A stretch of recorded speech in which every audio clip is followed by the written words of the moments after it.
Oke, selamat datang kembali. Hari ini kita bakal jalan-jalan virtual ke salah satu wilayah paling unik dan jujur aja paling misterius di planet kita, Tibet. Sebuah tempat yang sering banget dijuluki atap dunia, yang penuh dengan sejarah, spiritualitas yang dalam banget, dan keindahan alam yang, wah, luar biasa. Nah, kalimat ini kayaknya pas banget ya buat ngegambarin Tibet. Jadi, di pembahasan kali ini, kita akan coba bedah bareng-bareng tempat yang luar biasa ini. Mulai dari geografinya yang ekstrim, budayanya, sampai sejarahnya yang kompleks. Oke, yuk kita mulai aja.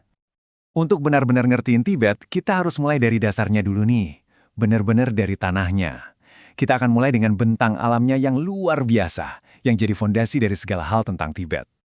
Coba deh lihat angka ini. 4.000 meter lebih. Dan ini bukan puncak gunung tertinggi loh, tapi ketinggian rata-rata di seluruh wilayahnya. Ketinggian yang ekstrim inilah yang ngasih Tibet julukannya yang terkenal itu, dan ngebentuk segalanya, dari iklim sampai cara hidup orang-orangnya. Udah pasti, kalau ngomongin ketinggian segitu, kita bakal ketemu sama gunung-gunung raksasa. Himalaya itu ibarat tulang punggungnya, dengan Gunung Everest sebagai mahkotanya. Tapi ada juga Gunung Kailas yang unik banget. Dianggap begitu suci oleh 4 agama, sampai-sampai nggak ada seorang pun yang boleh mendakinya.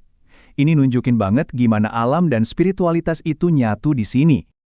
Nah, dari alam fisiknya, sekarang kita geser sedikit. Gimana sih lanskap yang ekstrem ini bisa ngebentuk budaya yang dalam banget? Ini bukan cuma soal gunung, tapi tentang gimana alam jadi sumber kehidupan dan juga keyakinan. Ini nih, satu fakta penting yang sering banget kelewat. Dataran tinggi Tibet itu ibaratnya menara air raksasa buat seluruh Asia. Sungai-sungai besar yang sumbernya dari sini ngasih kehidupan buat miliaran orang. Jadi secara ekologis, wilayah ini tuh vital banget buat satu benua. Di tengah alam yang keras kayak gini, tumbuh kepercayaan yang dalam banget. Buddhisme Tibet atau Vajrayana, ini bukan sekedar agama, tapi udah jadi inti dari identitas Tibet. Udah kayak kacamata yang mereka pakai buat ngelihat dunia, nuntun setiap aspek kehidupan. Dan di pusat dari semua ini ada sosok Dalai Lama. Beliau bukan cuma pemimpin, tapi dianggap sebagai manifestasi dari welas asih, reinkarnasi dari Avalokitesvara. Rasa hormat ke beliau itu luar biasa dalamnya, dan jadi pusat dari budaya Tibet. Dan jejak-jejak spiritualitas ini kelihatan di mana-mana loh.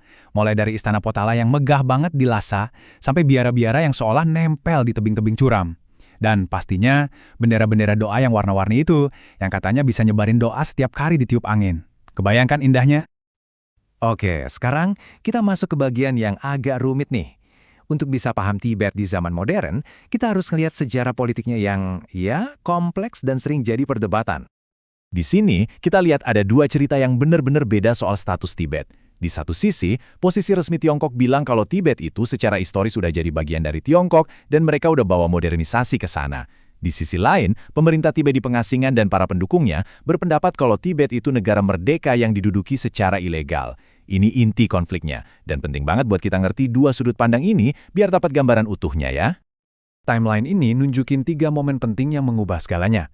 Sampai tahun 1950, Tibet itu bisa dibilang terisolasi dan ngatur dirinya sendiri.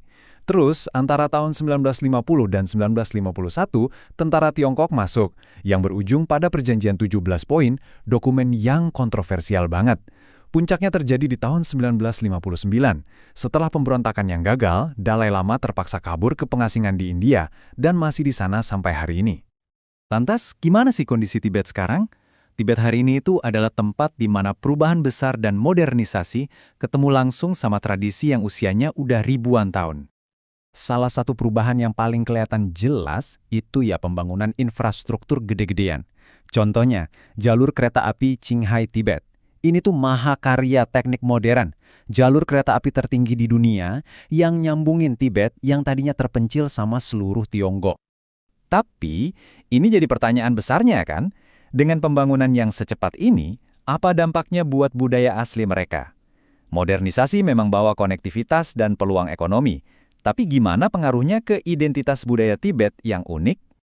Dan tantangannya itu nyata banget. Contohnya pariwisata. Di satu sisi bagus buat ekonomi, tapi di sisi lain ada resiko budayanya jadi kayak barang dagangan. Terus ada juga kekhawatiran soal terkikisnya bahasa dan tradisi Tibet. Belum lagi isu demografi karena migrasi masuk etnis Han, kelompok mayoritas di Tiongkok, yang bikin orang bertanya-tanya soal masa depan identitas Tibet. Ini dinamika yang kompleks banget. Tapi ya, di tengah semua perubahan dan kerumitan ini, ada satu hal yang kayaknya abadi, keindahan alam dan spiritual Tibet yang bikin kita terpana. Yuk kita kembali ke esensi yang tak tergoyahkan ini. Pemandangannya itu bener-bener kayak bukan di bumi deh. Danau-danau suci yang warnanya biru pirus terang banget, kontras sama pegunungan di sekelilingnya. Langitnya itu biru pekat, saking tipis udaranya. Dan ngeliat yak lagi makan rumput di padang hijau dengan latar gletser abadi, wah, itu pemandangan yang bakal nempel di ingatan selamanya. Ada satu hal lagi yang unik banget dari Tibet.